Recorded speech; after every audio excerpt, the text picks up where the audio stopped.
The pen in my hand feels impossibly heavy, a sleek cylinder of silver and black, poised over the line that will officially sever Melissa from Merger Tech. Outside my floor-to-ceiling glass office, the late afternoon sun casts long shadows across the open-plan workspace, now mostly deserted.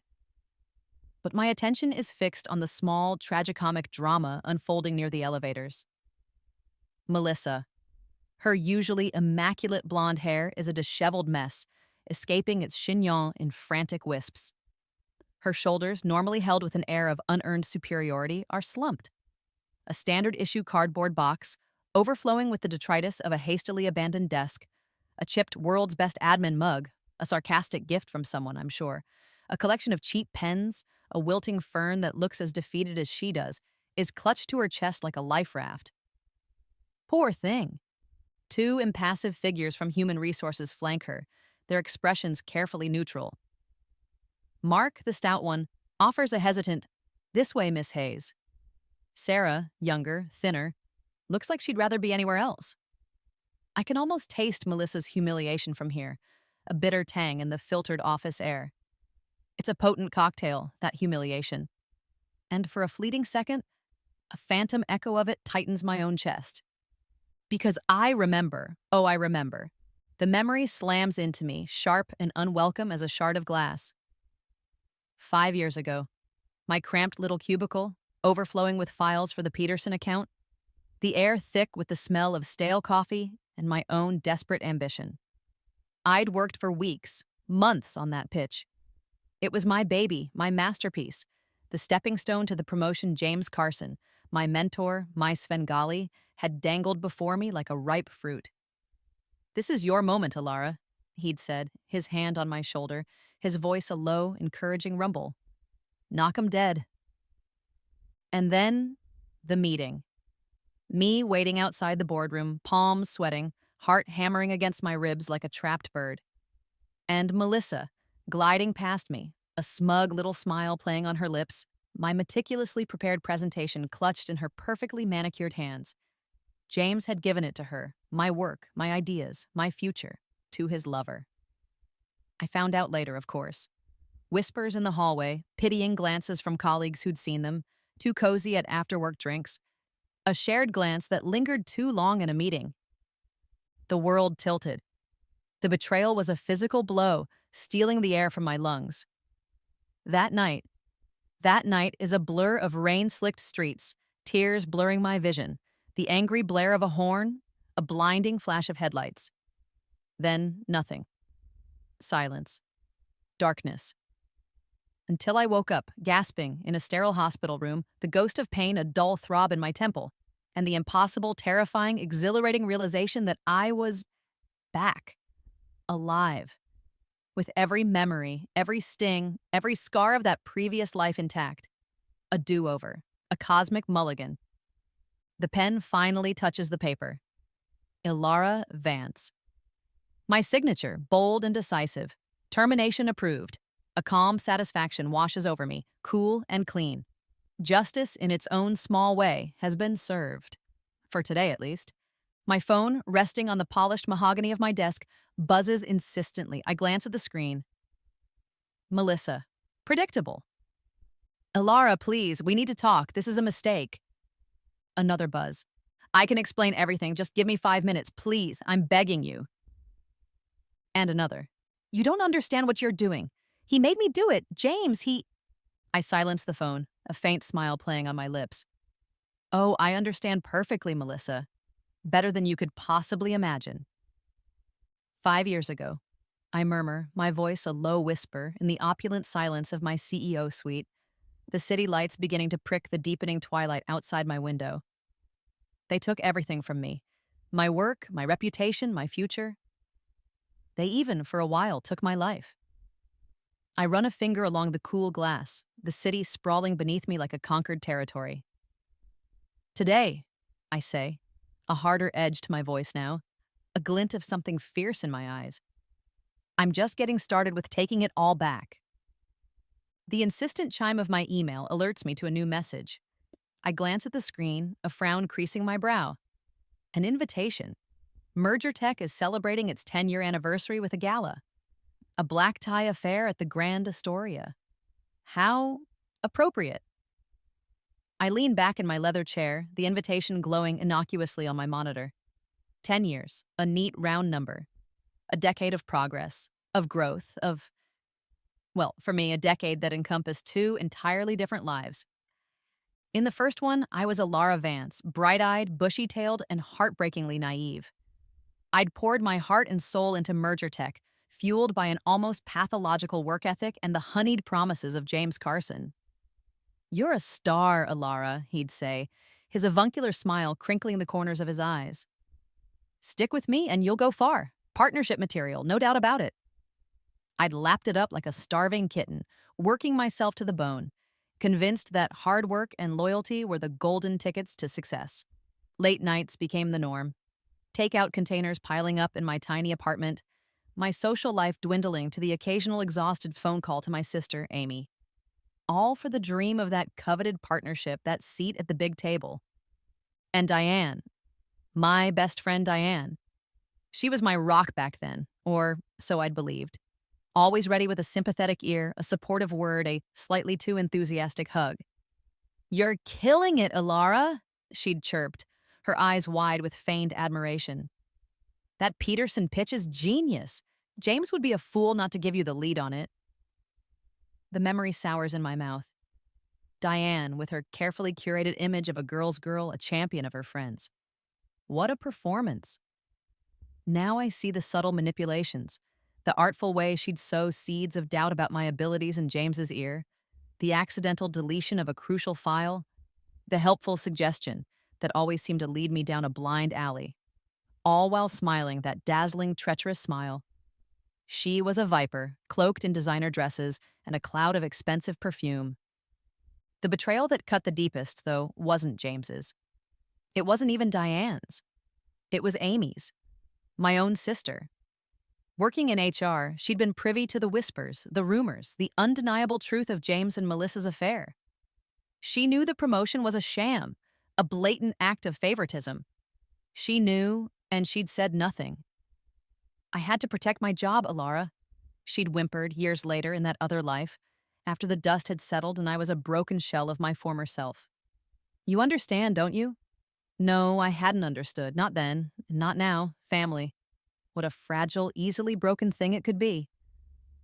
The intercom on my desk buzzes, pulling me from my reverie. "Miss Vance?" My assistant Clara's voice, calm and efficient. "The board members are assembling in conference room 1. "Thank you, Clara. I'm on my way." I smooth down my dress, a tailored sheath of navy blue that screams quiet authority. Time to face the music. Or rather, time to make them face mine.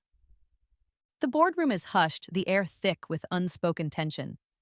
James Carson sits at the far end of the long, polished table, a ghost of his former self. His once sharp suit hangs a little loosely on his frame, his hair thinner, his eyes carrying the haunted look of a man who knows he's been outmaneuvered but can't quite figure out how. He's been demoted, of course.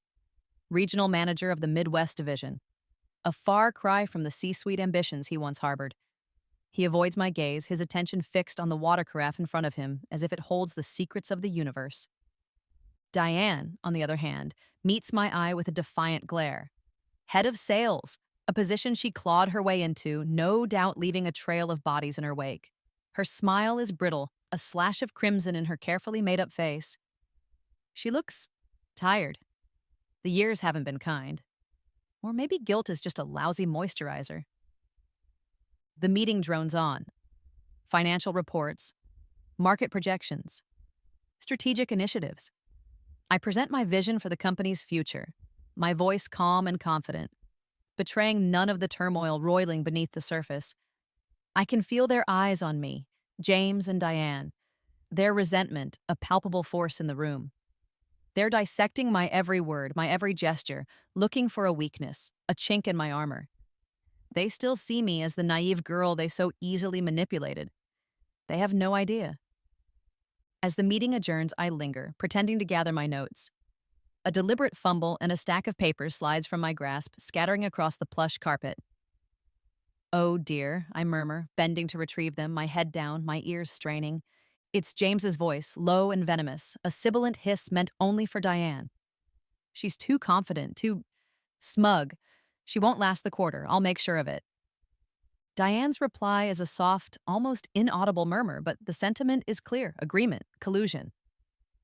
I straighten up, a slow, knowing smile playing on my lips. Let them plot, let them scheme. They're playing checkers, I'm playing chess. And I'm about 5 moves from checkmate. Back in my office, the gala invitation still glows on my monitor. 10 years, a decade of betrayal, a decade of pain, and now a decade of reckoning. I pick up my phone and dial Clara. Clara, I say, my voice cool and composed. Please RSVP to the Merger Tech Gala for me. Yes, I'll be attending. I pause, a predatory glint in my eye. And Clara, see if you can get me a list of the regional sales figures for the past quarter, specifically James Carson's region. I have a feeling they'll make for interesting reading. The game is afoot, and I, Alara Vance, am more than ready to play. The quarterly review documents are spread across my expansive desk, illuminated by the soft glow of my desk lamp. It's late, the rest of the office shrouded in darkness, but I'm wide awake, a familiar energy thrumming through my veins. James Carson's regional reports. As I suspected, they're a work of pure fiction. Sales numbers puffed up like a peacock's tail, expenses artfully concealed, projections so optimistic they border on delusional. It's almost impressive in a sleazy, desperate sort of way. He's always been good at spinning a narrative, James. Too bad he's not as good at actual business. I make a few discreet notes, highlighting the most egregious discrepancies with a fine-tipped red pen. There's a pattern here, a desperate attempt to mask a failing region to maintain the illusion of competence.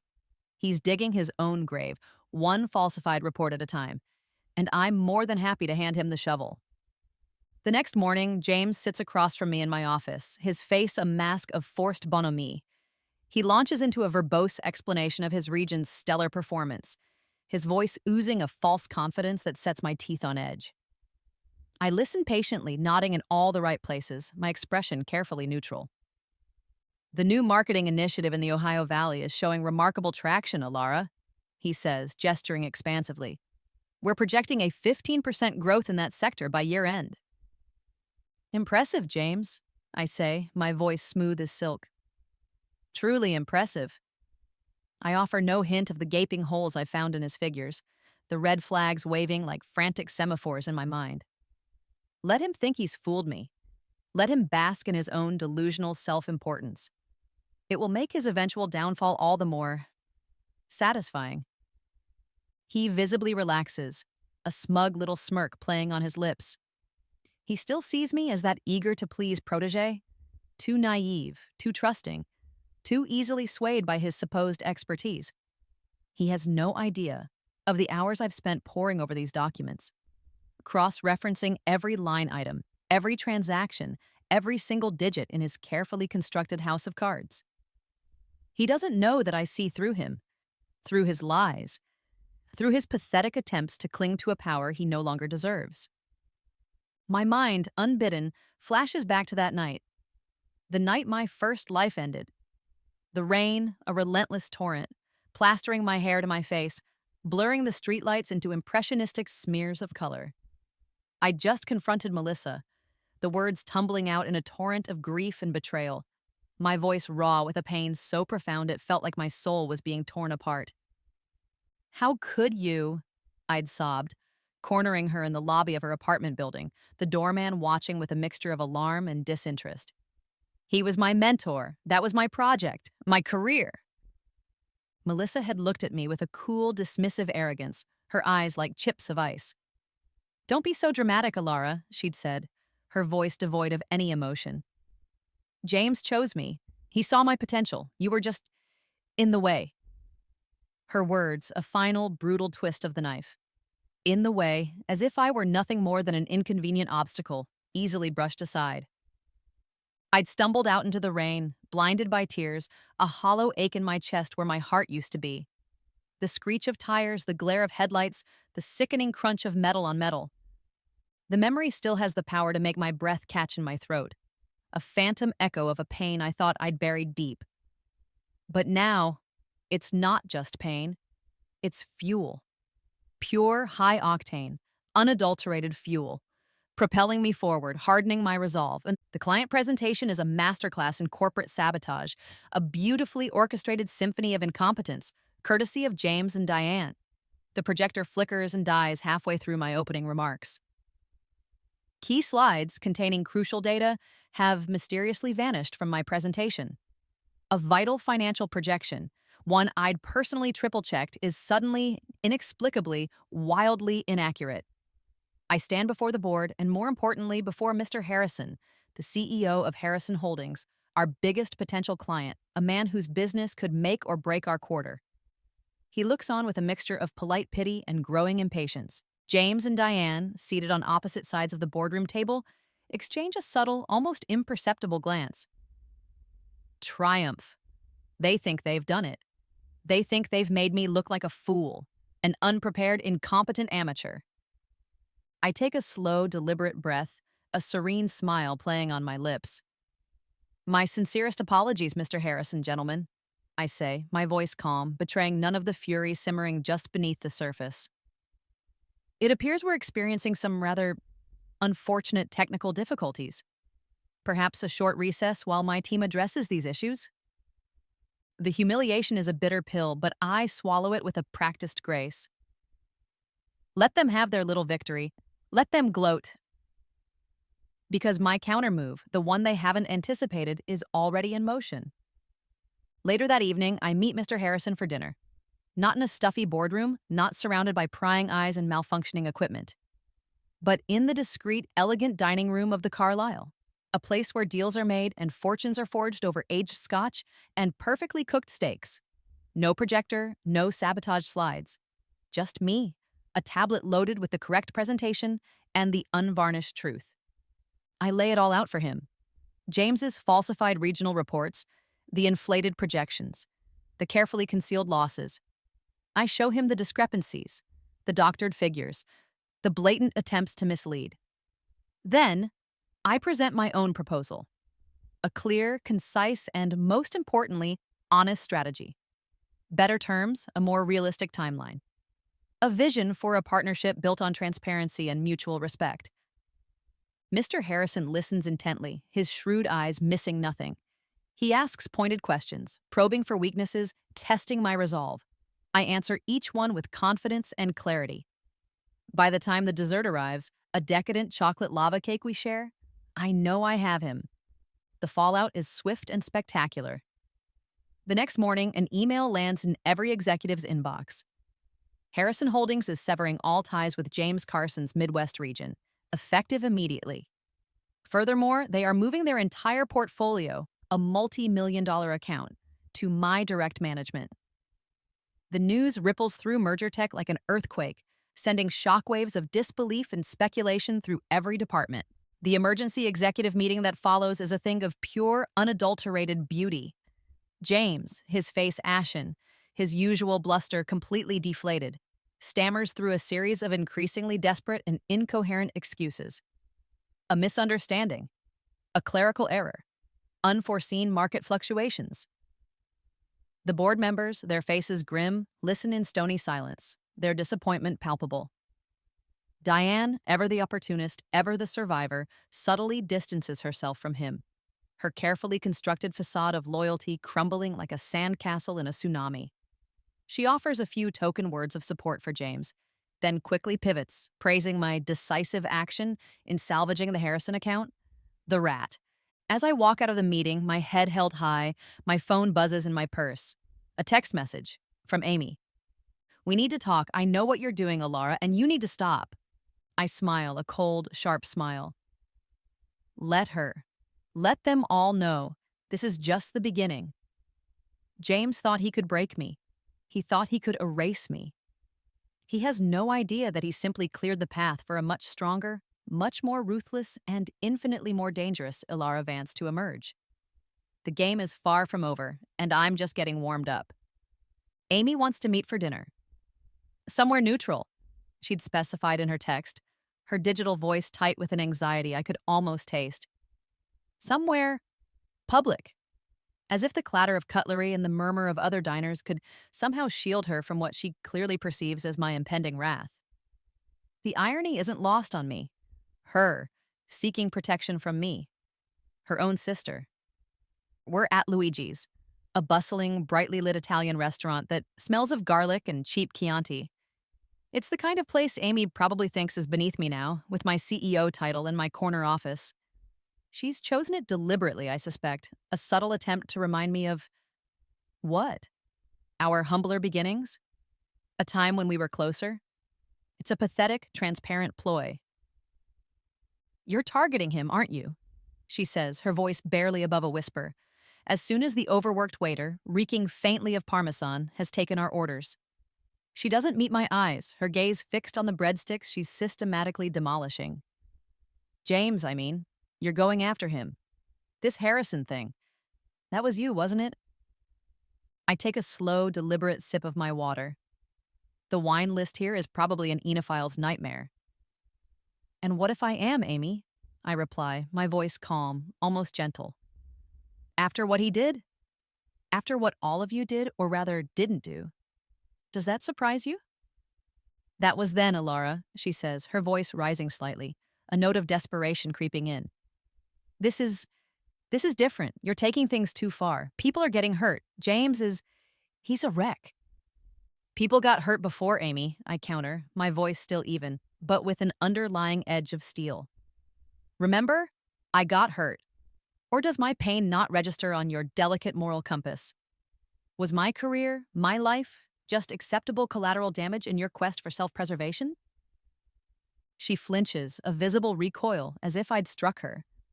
Her carefully constructed composure begins to crack. I was scared, Alara, she says, her voice trembling now. I had a mortgage to pay, a career I'd worked hard for. He was powerful. They were all powerful. What was I supposed to do?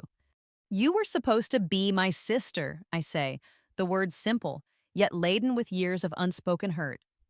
You chose a side, Amy, and it wasn't mine.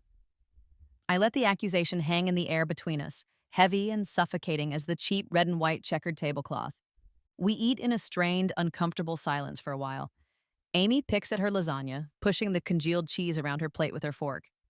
I, on the other hand, find I have a surprisingly good appetite. Revenge, it seems, is an excellent seasoning.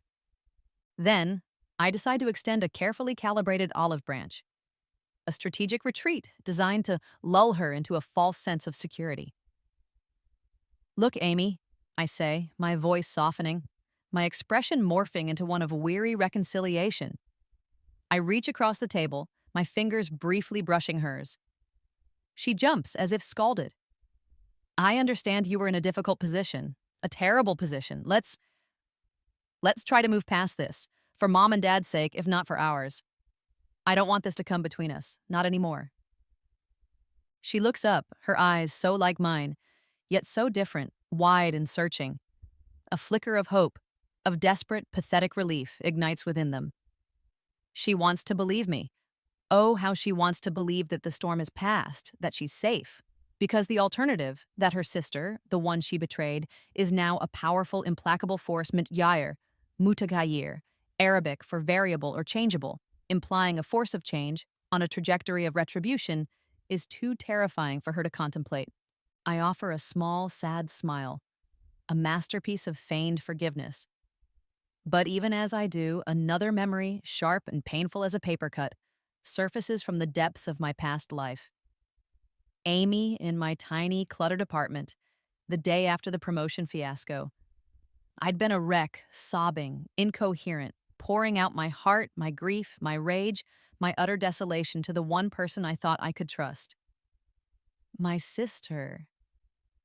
And what had she done? She'd absorbed it all, every tear, every vulnerability, every whispered fear. And then, like a carrier pigeon of malice, she'd flown straight to Melissa, repeating every word, every detail, no doubt embellished for maximum effect. My best friend, my confidant, my own flesh and blood, feeding information to the enemy. For what? A pat on the head from her superiors? A few crumbs of favor from James Carson's table. The memory hardens my resolve, extinguishes the last lingering embers of familial sentiment. The next day, Diane slinks into my office, a metaphorical olive branch clutched in her perfectly manicured blood-red talons. "Alara, darling," she coos, her voice dripping with a synthetic sweetness that makes my teeth ache. I was so hoping we could put all this recent unpleasantness behind us. Water under the bridge, hmm? She perches on the edge of one of my visitors' chairs, uninvited, and launches into a pitch for a new project. A synergistic collaboration, she calls it, between her sales department and my new strategic initiatives division. A chance for us to rebuild trust, to forge a new path forward. It's a trap, of course, a blatant, almost insulting attempt to lure me into a failing enterprise, a financial black hole, designed to suck me down with her. She wants to see me fail, to drag me back into the mud she so comfortably inhabits. I listen intently, nodding in all the right places, my expression a careful study and thoughtful consideration. "Diane, this sounds intriguing," I say, my voice laced with just the right amount of feigned enthusiasm. "In fact, I think this project has such potential that we should allocate even more resources to it. Double the initial budget. Let's really make a splash, shall we?" Her eyes widen, a flicker of surprise, then a greedy, triumphant glint, quickly masked by a professional smile. She thinks she's played me. She thinks I'm still that naive, easily manipulated girl. Poor, misguided Diane. My secret countermove is already well underway. A discreet internal audit, a deep forensic dive into Diane's past projects, her expense reports, her client acquisition records. And what I've unearthed is a treasure trove of deceit, a long, sordid history of plagiarism, of stolen ideas, of credit taken for other people's hard work. A meticulous, undeniable trail of evidence, carefully documented, cross-referenced, and ready to be deployed like a surgical strike. The project launch meeting is Diane's moment to shine, or so she believes. She stands before the board, resplendent in a power suit the color of dried blood, beaming with a predatory confidence, ready to unveil her stolen masterpiece. And then, precisely at 10:17 a.m., as she's about to click to her most impressive and most thoroughly plagiarized slide, the email lands in every board member's inbox. An anonymous whistleblower report, detailing with irrefutable, damning proof years of Diane's intellectual theft, her fraudulent expense claims, her kickbacks from complicit vendors. The room, moments before buzzing with anticipation, erupts into chaos. Past victims, emboldened by the anonymous report, begin to speak out. Their voices, once silenced by fear or intimidation, now a chorus of righteous anger. One by one, they share their stories, their experiences of Diane's treachery. Her face drains of color, her carefully constructed world crumbling around her like a house of sand in a hurricane.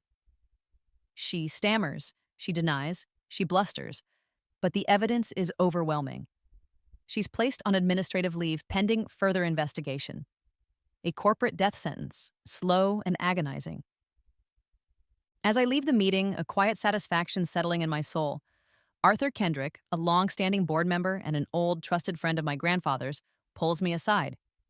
His shrewd, kind eyes, so reminiscent of my grandfather's, search mine.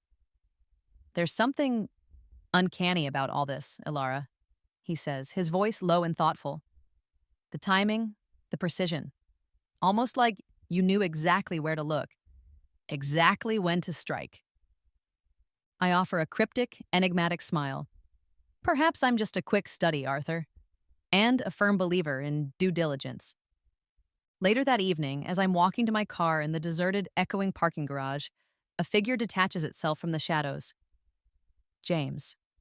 His eyes are wild, bloodshot, his expensive suit rumpled, his carefully cultivated veneer of sophistication stripped away, revealing the desperate, cornered animal beneath. "I don't know how you're doing this," he hisses, his voice raw, ragged, like sandpaper on wood. He takes a menacing step towards me. "But you're behind it all, aren't you? Diane, the Harrison account? This isn't over, Ilara. This is not over. I'll find a way to stop you. I'll destroy you." I meet his gaze, unflinching, my own eyes cold and hard as diamonds. "Oh, James," I say, my voice calm, almost pitying, a stark contrast to his unhinged fury. "You have no idea how right you are. It's not over." I pause, letting the words hang in the air, heavy with unspoken threat. But when it is, I continue, a predatory smile touching my lips, you'll be the one who's destroyed, not me. The game is escalating, the stakes are higher than ever, and I'm enjoying every single solitary minute of it. They thought they could destroy me. They have no idea that they simply forged me into something stronger, something sharper, something far more dangerous than they could ever have imagined. And I, Alara Vance, am just getting started. The biting November wind whips around me, tugging at my coat as I stand before the imposing granite headstone. Arthur Pendleton, beloved grandfather, a man of vision. The inscription is simple, understated, much like the man himself. He was my rock, my confidant, the one person in my chaotic, ambitious first life who had offered unwavering, unconditional love and support. He'd been a quiet man, a man of few words, but his belief in me had been a silent, steady anchor in the turbulent sea of my aspirations. They still don't have a clue, Grandpa, I murmur, my breath misting in the cold air. The words almost snatched away by the wind whistling through the bare branches of the ancient oak trees that guard this silent city of the dead. They see me, the new CEO, the woman who came out of nowhere, and they're baffled, confused, scared even. They have no idea who they're really dealing with. In that first life, the one that ended so violently, so abruptly, on that rain-slicked, treacherous road, I'd found the papers far too late. Weeks after the accident, weeks after James had gleefully, arrogantly handed my promotion, my meticulously crafted future, to Melissa. The documents had been tucked away in a dusty, forgotten box in his study, a place I'd avoided after his passing, the grief too raw, too overwhelming. Inheritance documents. Legal papers dense with impenetrable jargon. Proof. Irrefutable proof that Arthur Pendleton, my unassuming, retired engineer grandfather, had been the silent majority owner of the vast, labyrinthine parent company that held Mergertech in its portfolio. A cruel, cosmic joke.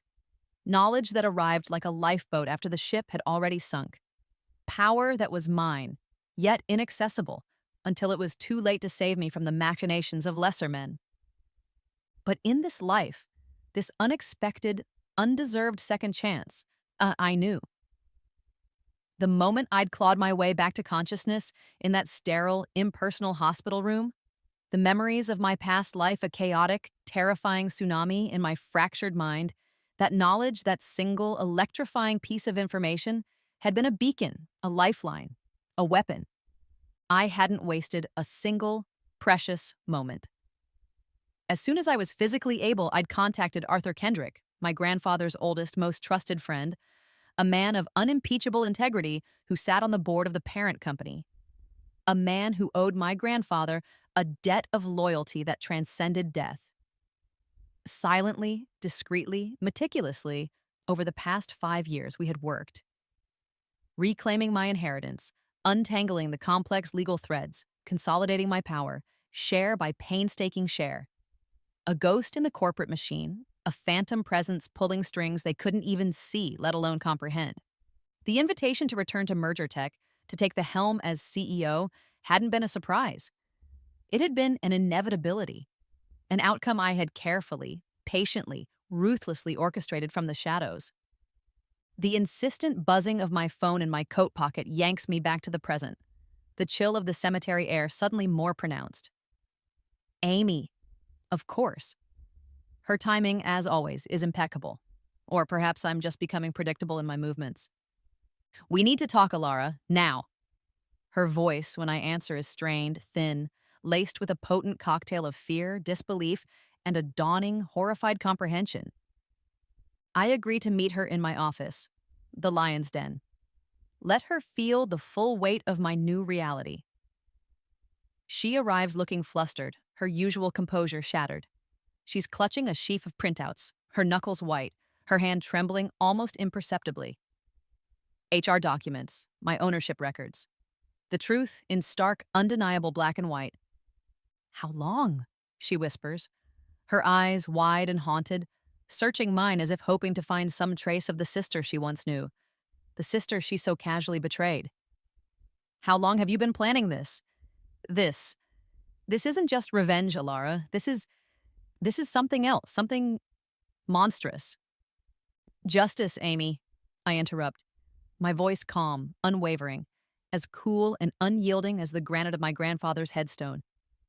It's justice for what they did, for what you all allowed to happen, for the life they stole from me. James, meanwhile, true to his predictable cornered rat nature, is making his last, desperate, pathetic move. He's always been a creature of crude, unimaginative villainy.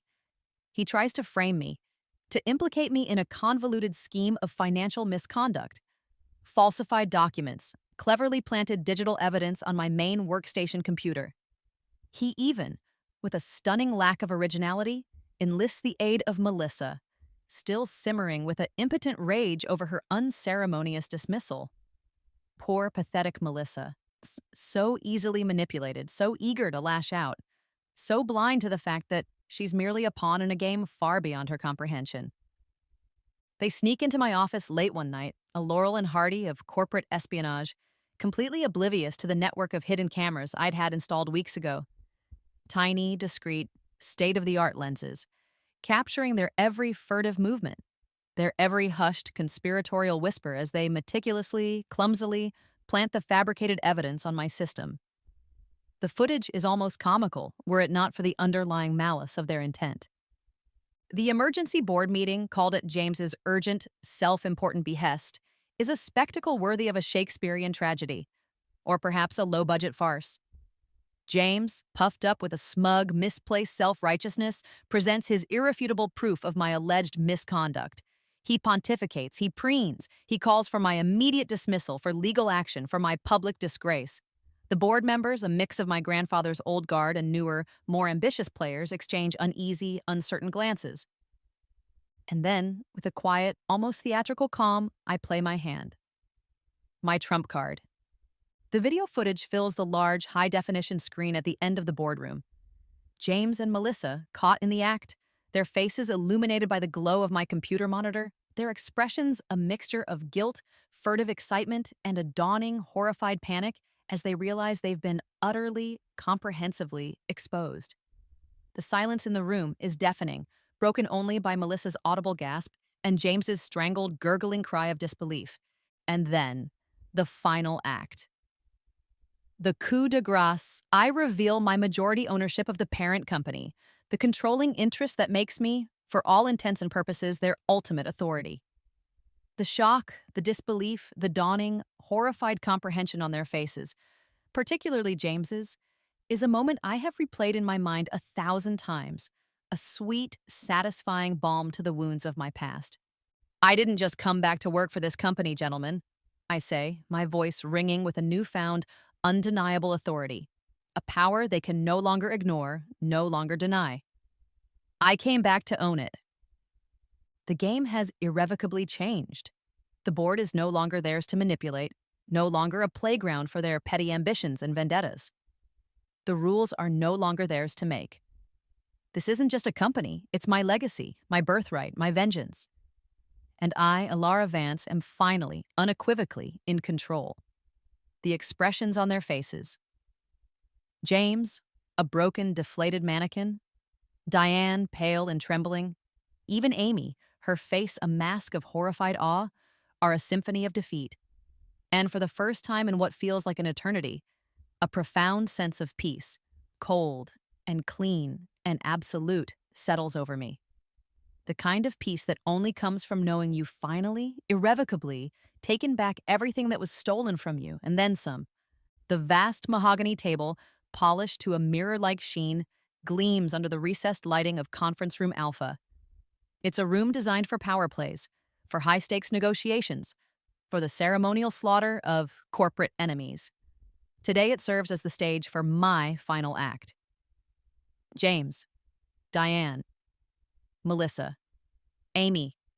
They sit across from me, a rogues gallery of my past life's primary tormentors, their faces a fascinating study in contrast. Apprehension, defiance, a desperate, flickering hope that this might be a negotiation, a plea bargain, a chance to salvage some small scrap from the smoldering wreckage of their careers and reputations. They are, as always, mistaken. I let the silence stretch, a palpable entity in the room, thick and suffocating. I watched them squirm, their eyes darting nervously around the opulent space, avoiding my direct gaze. James clears his throat, a dry, rasping sound.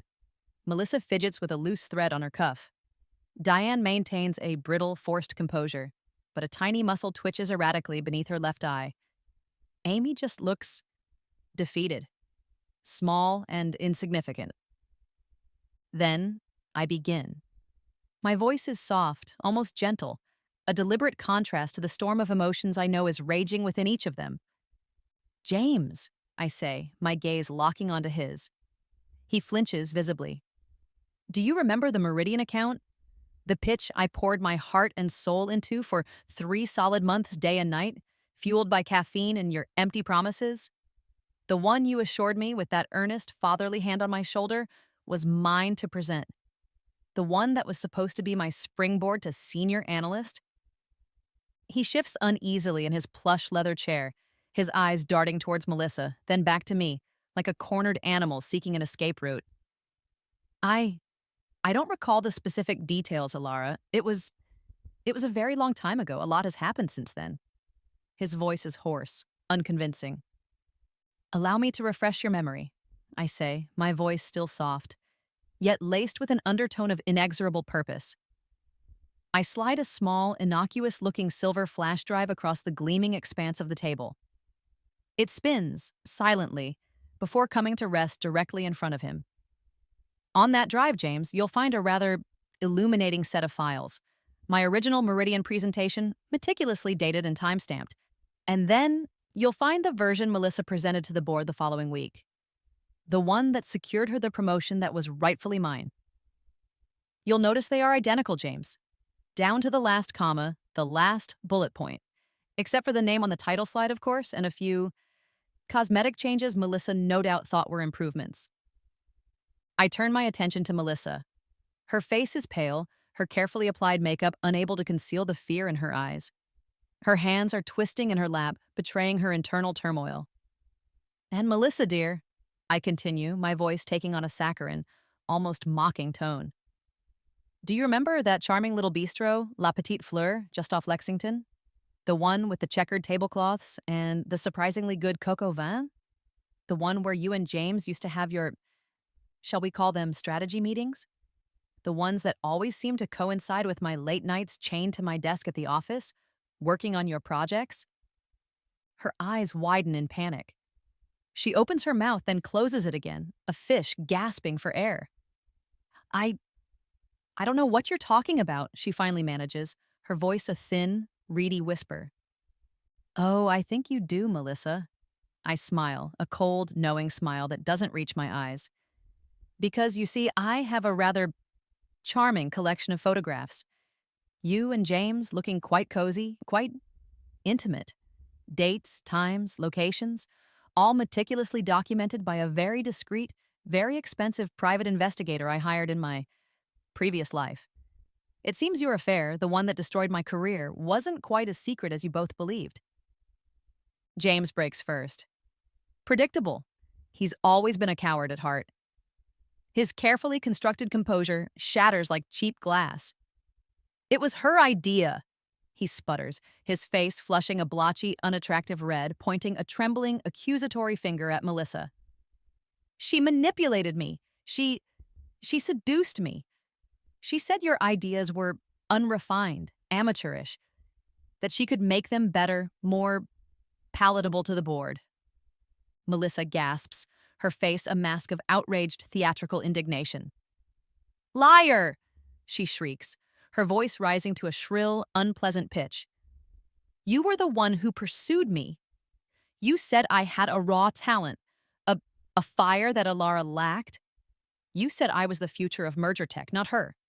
I let them squabble, their pathetic, desperate attempts to shift blame, to rewrite history, washing over me like a foul, brackish tide. It's a nauseating spectacle of self-preservation and mutual recrimination. When their vitriol finally subsides, leaving them panting and glaring at each other, I turn to Diane. Diane, I say, my voice hardening, shedding its deceptive softness. Your betrayals were always more subtle, weren't they? More insidious. A whispered word of doubt in James's ear here. A misplaced crucial file there. A helpful suggestion that invariably led me down a rabbit hole of wasted time and effort. Always with that concerned, sympathetic smile. Always pretending to be my friend, my champion. I then proceed to detail, with chilling precision, specific instances, projects she'd subtly, skillfully sabotaged, opportunities she'd deftly, cunningly diverted. Evidence she cannot possibly refute, incidents she probably thought long buried and forgotten. She crumbles, the fight draining out of her like air from a punctured balloon. Tears, genuine or crocodile, I can't be sure, stream down her face, carving tracks through her expensive foundation. I was jealous, Alara, she sobs, her voice thick with a desperate, self-pitying remorse. So jealous. You were so talented, so driven, so effortlessly brilliant. Everything came so easily to you, or so it seemed. I wanted a piece of it. I wanted what you had. She begs for another chance, for forgiveness, for a way to make amends. Her carefully constructed facade of sophisticated competence dissolving into a messy, pathetic puddle of regret. Finally, I turn to Amy. My sister.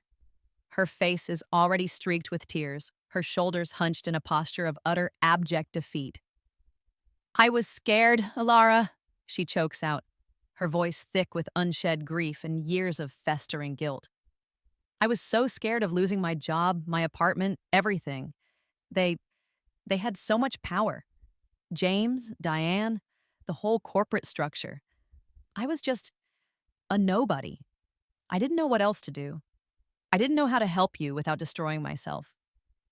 I let their pleas, their excuses, their desperate self-serving rationalizations hang in the air. The silence in the room is thick, suffocating, broken only by Amy's ragged sobs and Melissa's occasional sniffle. Then, when the last echo of their pathetic justifications has faded into the plush, sound-absorbing carpet, I speak. I've listened to each of you, I say, my voice calm, devoid of any discernible emotion, as cold and impartial as a judge pronouncing sentence. I've heard your explanations, your apologies, your pleas for mercy, and my answer is no. The finality of my words, the stark, unequivocal rejection, hits them like a physical blow. Their faces, already etched with varying degrees of fear and despair, crumple further. James, I say, my gaze unwavering, my voice like ice. You are terminated, effective immediately, with cause, for gross misconduct, misappropriation of company resources, and a litany of other offenses too numerous to detail here. Security will escort you from the building. Your personal effects will be disposed of. Diane, I continue, my voice a silken, deadly whisper. Your performance in sales has been underwhelming, to say the least. However, I believe your unique talents might be better suited elsewhere. You'll be transferred to our new acquisitions department. Specifically, you'll be heading up the Kamchatka regional office. I hear the winters there are bracing, and the internet access is notoriously unreliable. Consider it an opportunity for quiet contemplation. A corporate wasteland, a slow, agonizing career death, a fitting exile. Amy. My voice softens, just a fraction, a flicker of something that might, in another life, have been pity. You'll be reassigned, entry level, data processing, in the sub-basement archives. A chance to start over, to prove your loyalty, your worth. If you can. If you even want to. Melissa, her face contorted with a mask of incredulous rage, leaps to her feet, her chair scraping harshly against the polished floor. You can't do this! She screams, her voice shrill, hysterical, cracking with a desperate, impotent fury. You're nothing without us. You need us. You can't run this company alone. I rise slowly, gracefully from my seat at the head of the table. I walk around the table, my heels clicking softly on the floor, until I am standing directly in front of her. I look down at her, my expression unreadable. Oh, Melissa, I say, my voice a low, dangerous purr, a predator toying with its prey. You have it all so terribly wrong. I'm not nothing without you. I'm everything I was always meant to be. Everything I would have been, had you and your pathetic accomplices not tried to destroy me. I pause, letting my words sink in, relishing the fear that flickers in her eyes. And that, my dear, I conclude, my voice dropping to a near whisper, yet carrying the weight of absolute, irrevocable authority, is someone you will never, ever work with again. Now, get out. I turn and walk out of the room, leaving them to their shattered dreams, their ruined careers, their well-deserved damnation. The heavy oak door clicks shut behind me, a final, satisfying sound. A full stop at the end of a long, painful, and ultimately triumphant sentence. Second chances, I think, are earned, not given. And they, most certainly, had squandered theirs beyond any hope of redemption. The past is finally, irrevocably, laid to rest. And the future? The future is mine. All mine. And it looks magnificent. 1 year later, I stand on the expansive, sun-drenched terrace of MergerTech's new global headquarters, a sleek, architecturally stunning testament to innovation and success, perched majestically on a cliff overlooking the crashing turquoise waves of the Pacific Ocean. The salty tang of the sea air is invigorating, a constant reminder of the fresh start, the new horizons. The company, under my leadership, has not just survived the turmoil of the past, it has thrived, transformed. We've expanded internationally, venturing into new, exciting markets in Asia and South America. We've diversified our portfolio, investing heavily in sustainable technologies and ethical enterprises. We've become a leader in corporate responsibility, a beacon of innovation and integrity in an industry often plagued by cynicism and greed. My vision, the one they tried so hard to extinguish, has been realized, magnified, brought to vibrant, pulsating life. My former assistant, Sarah, a quiet, unassuming woman whose quiet competence and unwavering loyalty had been a small, steady flame of kindness during my darkest days in that fraught, painful past life, now stands beside me. No longer an assistant, but Executive Vice President of Global Operations. She's become my right hand, my trusted confidant, my indispensable partner in navigating the complexities of this corporate behemoth. Her sharp intellect, her calm demeanor, her unwavering belief in me have been a constant source of strength and inspiration. The preliminary numbers for the new solar initiative in the Asian market are exceeding all projections by at least 15%, Alara, she says, handing me a sleek, feather-light tablet. Her voice is calm, confident, the voice of a woman who has earned her place at the top. And the European launch of the eco-friendly packaging line is on track for a seamless rollout next quarter. I smile, a genuine, unforced smile that reaches my eyes. Excellent, Sarah, truly excellent. Your team has done remarkable work. We work in comfortable, companionable silence for a few moments, the only sound the gentle murmur of the waves far below and the distant cry of a seagull. She hesitates then, her voice softer now, more personal. She asks, Have you heard anything about them? I know who she means: James, Diane, Amy, Melissa, the ghosts of my past, the architects of my former downfall.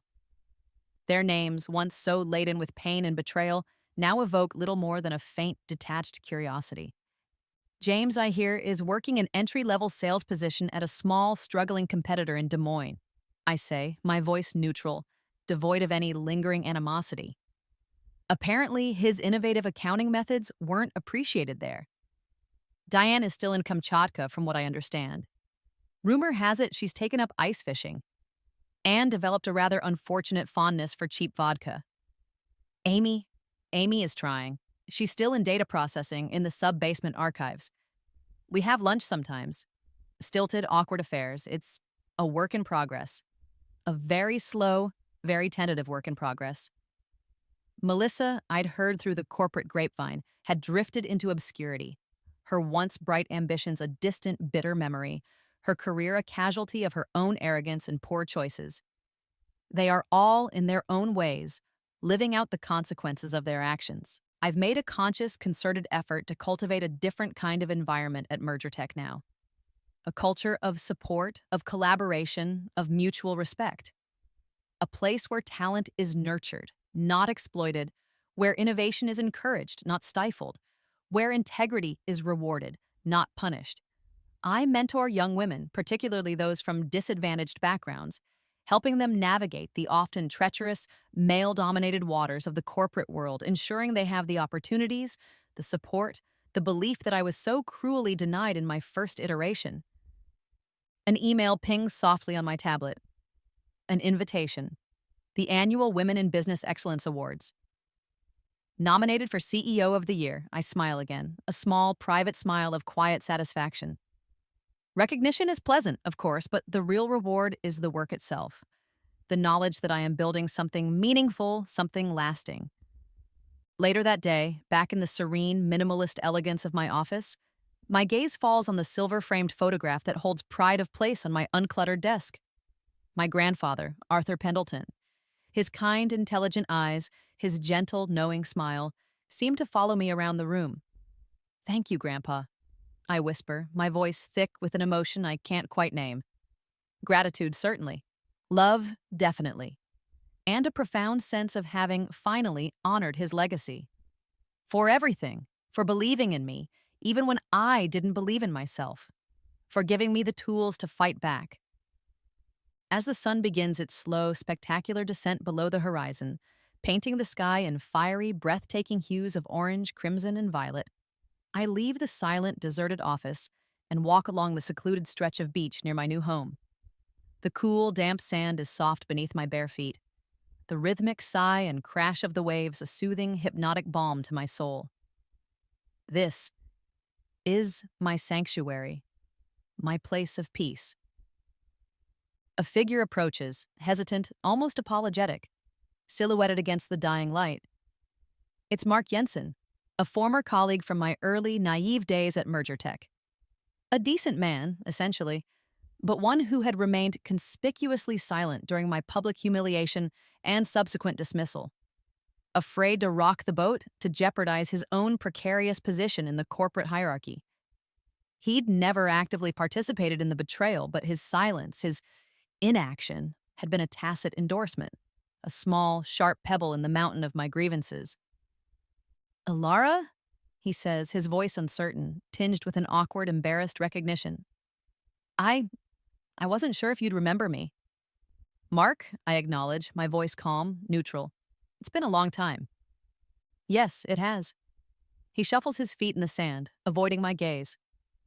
I just wanted to say, I'm sorry. For back then. For not speaking up.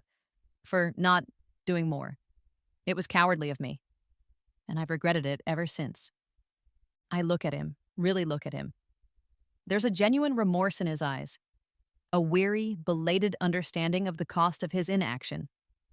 He's carried this burden, this small, private shame for years. "Thank you, Mark," I say, my voice gentle, unexpectedly forgiving. "I appreciate that. It takes courage to admit a mistake." We stand in a comfortable, surprisingly easy silence for a moment, watching the waves' relentless assault on the shore.